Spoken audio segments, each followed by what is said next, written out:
Salut à tous, cette semaine je vais m'attaquer à ces purées de voisins. Parce qu'on a tous, à un moment ou l'autre, embêté ou subi nos voisins. Et le pire, c'est que c'est encore eux qui sont pas contents après.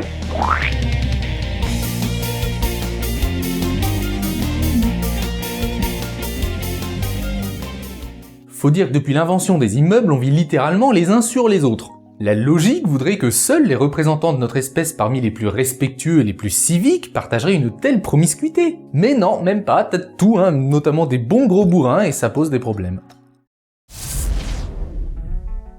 Dans mon top personnel des voisins bien pourris, j'ai notamment les fêtes bien bruyantes. Bonjour Jean Duglan. Écoute, si c'est pour faire une soirée de temps en temps, d'accord, ok, pourquoi pas, mais si c'est pour mettre la musique à donf et gueuler comme un porc jusqu'à 3h du mat, fallait peut-être pas vivre en appartement. Là, généralement, le type te répond un truc du style « Ouais, je fais ce que je veux. » Bon, regarde-moi par exemple, j'adore la mécanique, j'aimerais bien pouvoir bricoler tranquillou des moteurs de mobilette en plein milieu de mon salon, mais je sais que je vis en appartement, donc je le fais pas. Moi, je m'en fous, j'ai le droit, c'est ma liberté, je suis chez moi. Et oui, ça restreint ta liberté, très observateur, mais c'est normal étant donné qu'elle s'arrête là où commence celle des autres. C'est moi. Et tu n'es pas chez toi, tu es dans ce qu'on appelle un logement collectif, et tu dois donc respecter l'existence de la collectivité. Il y a de la vie de l'autre côté des murs. Ouais, ça va, c'est pas souvent. Toutes les semaines quand même. Puis je sais pas, au lieu de faire ta soirée de 22h à 3h du matin, tu pourrais pas juste un petit peu décaler et faire de 17h à 22h par exemple? Ou sinon, plus simple encore, j'appelle les flics et tu vas bien gentiment te manger ton amende. Oui, généralement le ton a tendance à monter quand la personne en face est peu coopérante. Ah, au passage, le fameux tapage nocturne avec le bruit permis jusqu'à 22h, en fait, ça existe pas. Parce que si tu fais trop de bruit avant, ça s'appelle juste du tapage diurne, c'est la même chose mais la journée. Et c'est la même sanction. C'est juste que généralement, les voisins dont tu pourris la vie sont plus aptes à te supporter la journée que quand tu les empêches de dormir la nuit. Va savoir pourquoi. Ouais, ok, c'est bon, je baisse. Et dans 8 cas sur 10, ils baissent. Ce qui implique que dans 2 cas sur 10, ils baissent pas. Sérieusement, je crois que le fond du problème vient surtout de l'éducation. Moi aussi j'aime faire des soirées, mais quand je sens qu'on va faire du bruit, qu'on va être 15, je sais pas, je vais plutôt dans un bar ou un resto, enfin ailleurs. Mais quand tu te retrouves face à un Jean Duglan qu'on a absolument rien à carrer de son prochain, ça tourne vite à la psychose. Parce que le mec, il envahit ton espace personnel. C'est ton refuge, ton havre de paix qui est souillé de sa musique de sauvage ou des ébats enflammés ou de ses discours dénués de consonnes à partir de la 3e bière. Mais alors, qu'est-ce qu'on fait dans ces cas-là?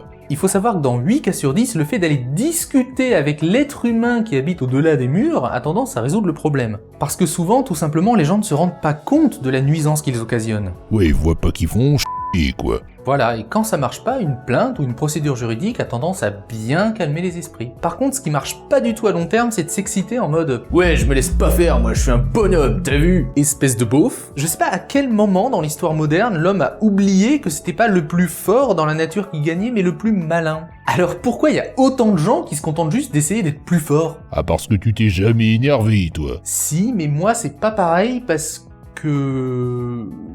vous voyez, c'est ça le problème en fait. On critique, mais on fait tous pareil. Moi le premier. Il paraît que les gens ne font pas plus de bruit qu'avant, c'est juste qu'on le supporterait moins. Parce qu'on est plus stressé par le monde du travail qui va de plus en plus vite peut-être? Ou bien parce que le monde devient plus anxiogène?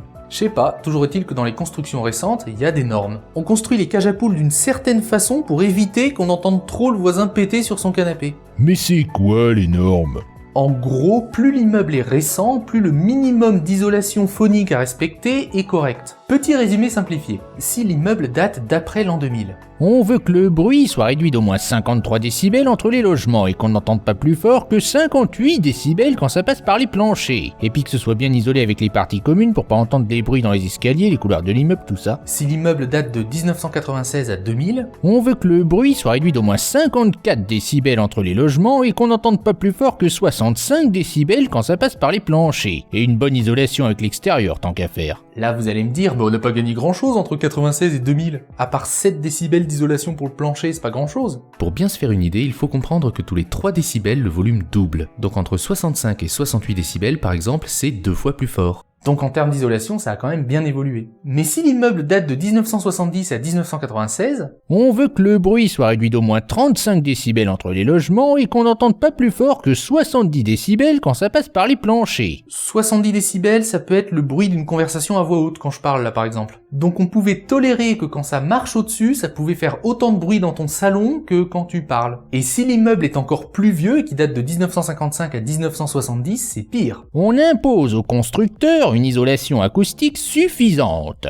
Ouais, mais suffisante, ça veut dire quoi concrètement? J'en sais rien.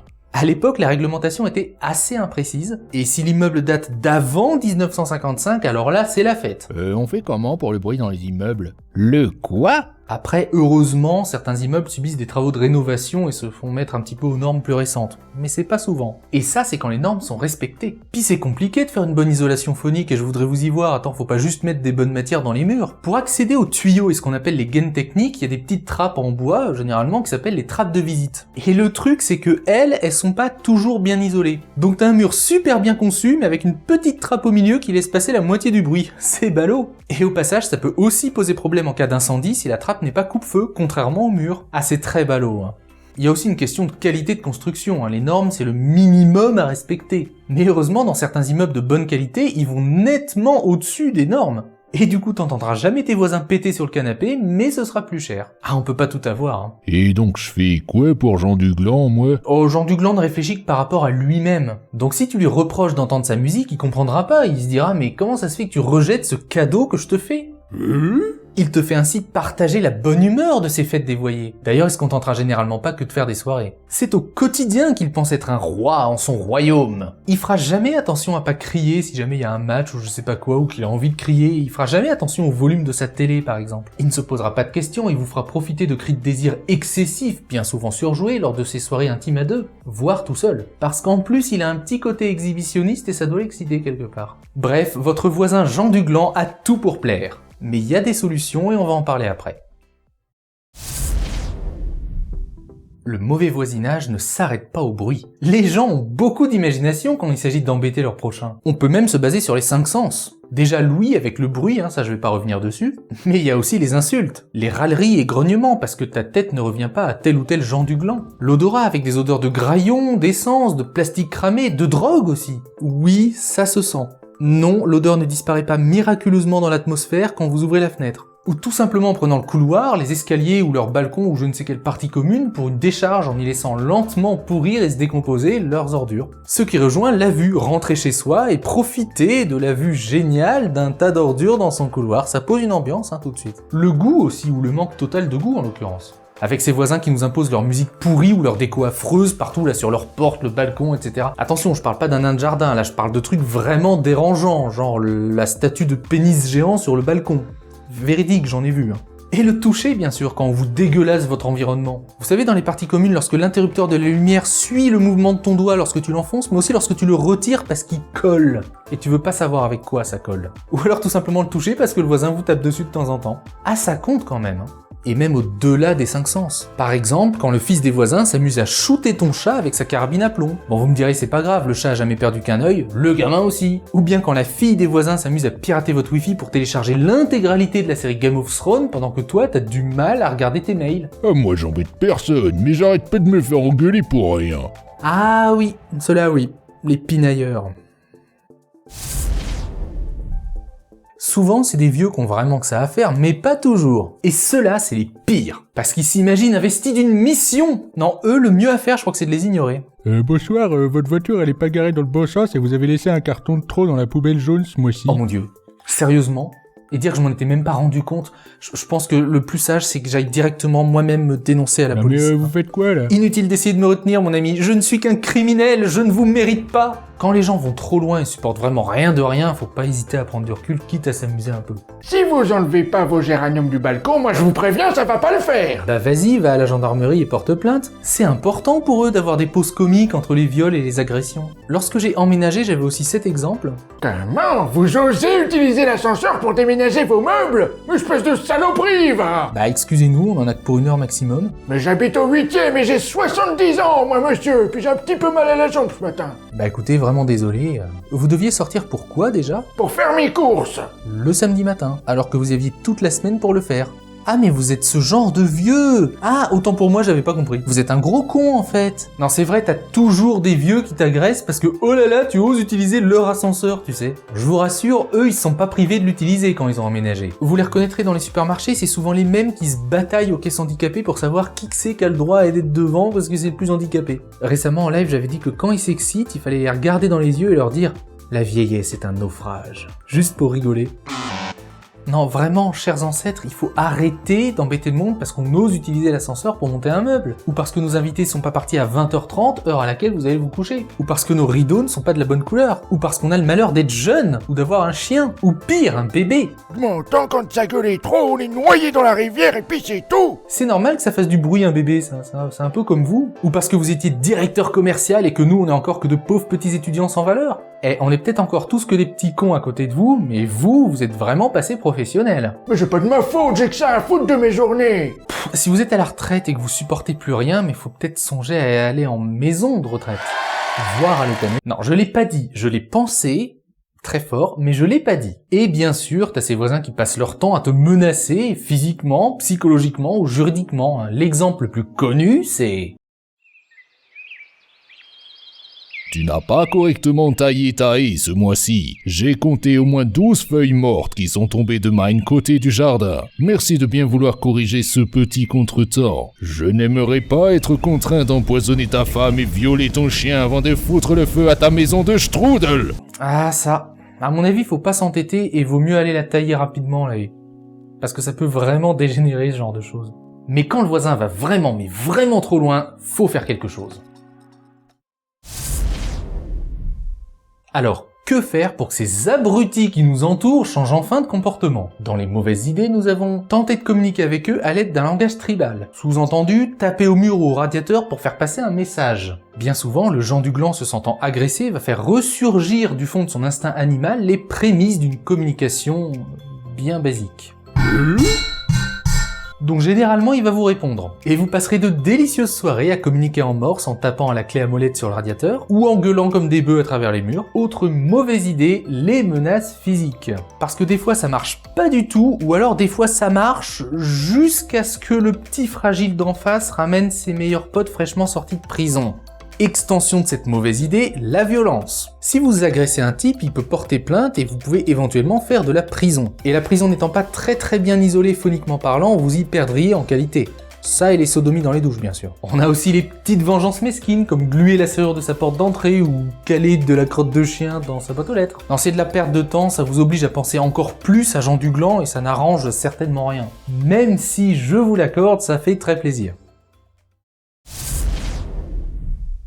Dans les bonnes idées, en revanche, nous avons dans l'ordre, étape 1, d'abord se remettre en question, parce que peut-être que c'est nous en fait le Jean du Gland. Et soyons tolérants. Si au-dessus on entend des enfants jouer le week-end et que c'est pas excessif, bah oublions pas que c'est justement des enfants et il faut que jeunesse se passe. Ils pensent pas à mal les enfants, ils font pas ça pour vous embêter. Puis si ça gueule vraiment trop fort, soyez philosophe, consolez-vous, peut-être qu'ils gueulent comme ça parce qu'il y en a un qui est en train de crever. Idem pour la perceuse, si t'entends un peu de perceuse, c'est normal, soyons tolérants. Après, si le voisin du dessus commence à monter une menuiserie, c'est un autre problème, on est d'accord. Étape 2, la communication, mais gentiment, hein, pas en mode je sais pas quoi, non, il faut juste y aller et expliquer pourquoi le comportement ou je ne sais quoi pose problème. Quitte à inviter le voisin à entrer chez toi pour qu'il constate de lui-même qu'on entend un peu trop le volume de sa télé dans ta chambre, malgré la cuisine entre les deux. Étape 3, écrivez-lui un courrier, histoire qu'il y ait une trace écrite, comme quoi vous l'avez déjà prévenu qu'il y avait un problème. Inutile de badigeonner la dite enveloppe d'excréments, le message sous-jacent brouillerait quelque peu l'aspect diplomatique de la manœuvre. Et si ça marche pas, envoyez-lui un recommandé avec accusé de réception, ça généralement ça calme. Puis ça sert toujours en cas de procès. L'astuce du pro, est-ce que vous savez que dans l'assurance que vous payez pour vous loger, là, vous avez une protection juridique? Ça veut dire que vous pouvez les appeler gratuitement et ils vous passeront des juristes ou des gens comme ça qui vous aideront à faire les démarches utiles. Puis tant qu'à faire, essayez de commencer à monter un dossier au cas où.